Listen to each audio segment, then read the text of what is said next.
മതി, എനിക്ക് മടുത്ത് ചവിട്ടും കൂത്തും. ഞാനിനി ഇവിടെ നിൽക്കില്ല, ഞാൻ പോവാ. എങ്കി പോടാ. സ്വന്തം തന്തയും തള്ളയും വേണമെന്ന് വെച്ചില്ലടാ എന്നെ. പിന്നെയാണോ നീ? പോടാ പുല്ലേ. എന്നെ ചവിട്ടിയല്ലേ? ഓ, എനിക്ക് ശ്വാസം വിടാൻ പറ്റില്ല. ഇതെന്നും പറയണ പോലെയല്ല. ഞാനിനി പഠിക്കാൻ കാര്യത്തില്ല. ഇറങ്ങി പോടാ.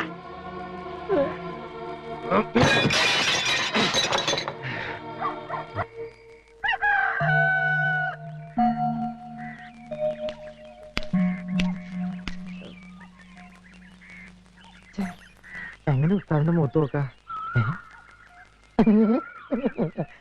ഇതുള്ള കാര്യം ഞാൻ മറന്നുപോയി. ഇനി ധൈര്യമായി.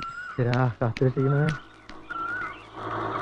ഉസ്താദെ, ഉസ്താദെ എഴുന്നേൽക്ക്. എന്തിനുറക്കത്? എഴുന്നേൽക്കാൻ.